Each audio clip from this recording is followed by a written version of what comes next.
Alright guys, not every review can be a good one, and today's car is a perfect example of that.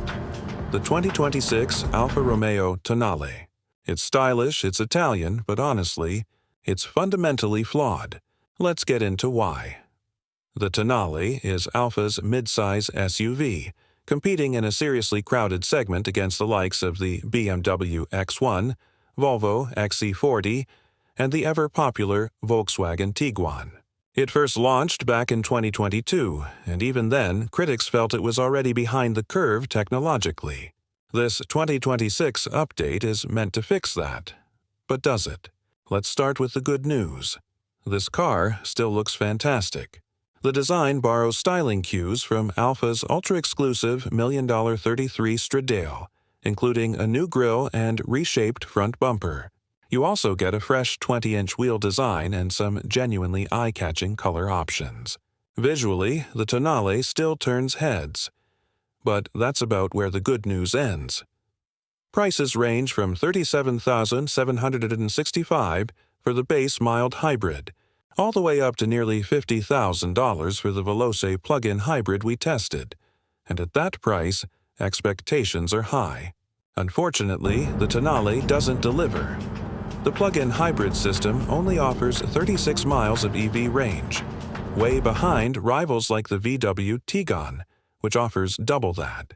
Even with 266 combined horsepower from its 1.3-liter engine and dual electric motors, the power delivery feels disjointed and, honestly, kind of lethargic unless you're in the most aggressive drive mode.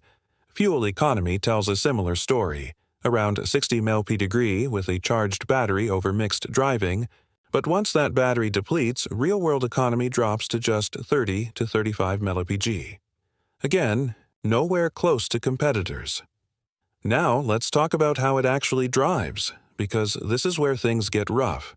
Despite Alfa Romeo badges and paddle shifters, the Tonale is built on a mix of old Stellantis platforms, including the previous generation Jeep Cherokee underpinnings.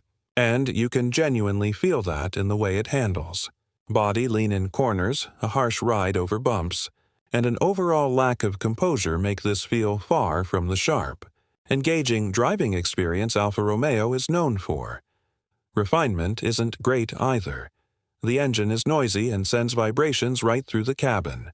Practicality also takes a hit. Rear seat space feels tight, and boot space is small at just 385 liters, with barely enough room to store charging cables properly.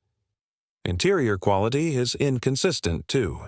Some nice leather touches paired with cheaper plastics and oddly textured dashboard materials.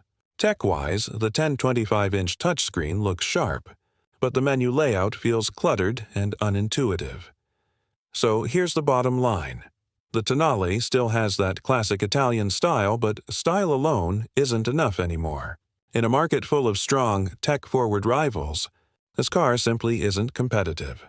What do you guys think? Would style alone be enough to get you into this car, or are performance and tech deal breakers for you? Let me know in the comments below.